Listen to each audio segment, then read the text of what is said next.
Hello and welcome. My name is DW and this is my little slice of the internet I like to call Dove's Beauty Diary.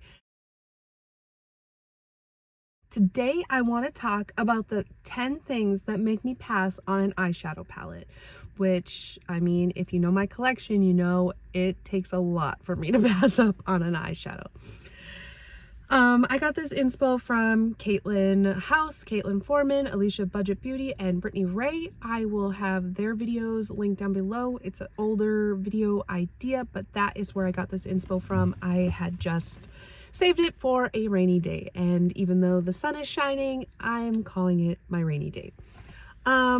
Okay, so the 10 things that make me pass on an eyeshadow palette.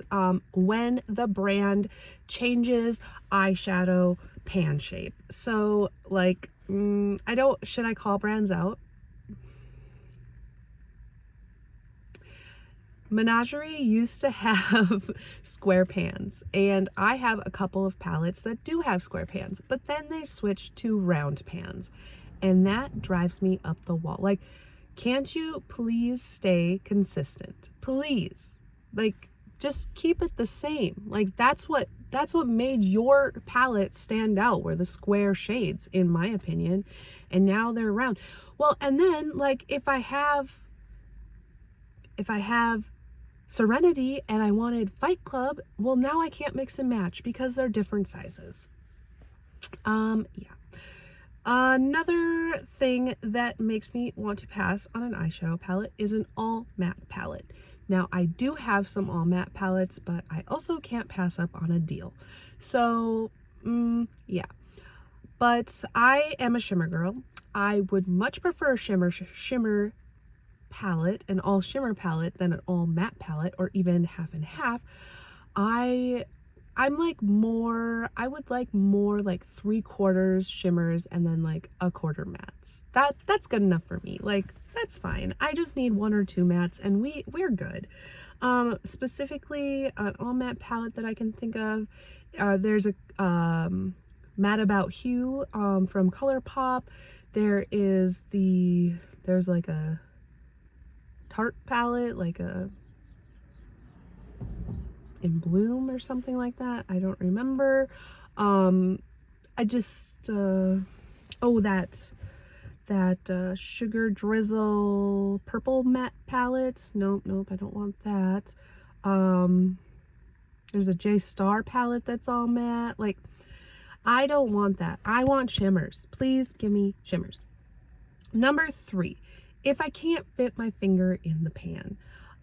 This is like if the pans are too small, like circle wise, like teeny tiny, or if they're really skinny, like there's the Revlon palettes that I used to have one and couldn't fit my finger in that, just my pinky.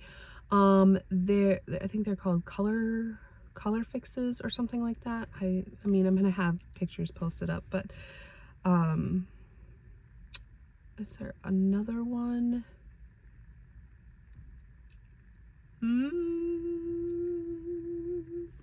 No, I don't really think. I think it's just like those types of palettes.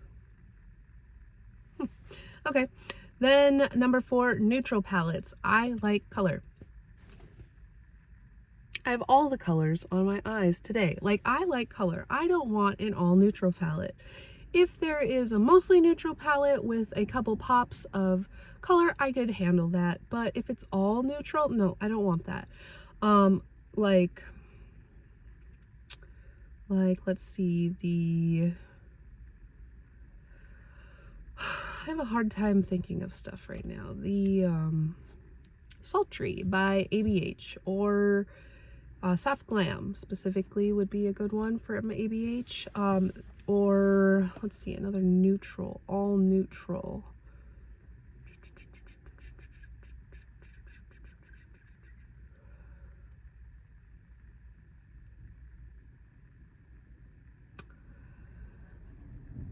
Hopefully editing me has popped up a few more photos over here while I'm just spacing off.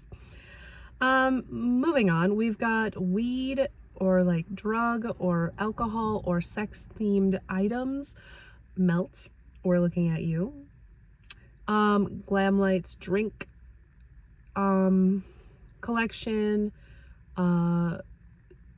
NARS Orgasm, Better Than Sex mascara, any of that really. The Smoke Sessions or whatever they're called from Revolution. Anything with CBD is just weird. Like, why is it in eyeshadow? It doesn't make any sense to me. But yeah, being a sober person, I don't want that in my makeup. Another thing that makes me pass on an eyeshadow palette is if I cannot get a discount. I want free shipping. I want to use a content creators code. I want a sale. So like if I'm gonna buy from Pat McGrath's website, I'm not going to go and purchase anything full price and pay shipping. No, like I want free shipping. I want a sale. I don't think they have content creator codes. From Natasha Denona, I'm always putting someone's name in. I am not paying full price for anything. I will not do it. Different pan sizes. So this would be like the Blend Bunny Primal palette with the two on the bottom that are different sizes. This would be like Too Faced chocolate palettes, Rare Beauty palettes. There's an Urban Decay one. I think it was the Kathleen Lights collab that had a bunch of different shapes and sizes. No, I don't like that. I like uniformity and I want it to be consistent. Another thing that would make me pass on an eyeshadow palette would be if there's too many deep shades. It took me a really long time to figure this out about myself. I love color, but I don't want it to be dark blue, dark purple, black. I don't want the whole palette to be like that. Maybe one, maybe. I am more of a light tone, mid-tone girl. I get that if you have a deeper complexion or if you're more artistic than me, you need those shades, but I do not. So, excuse me. I'm thinking like, what would be too deep of palette that I would not like?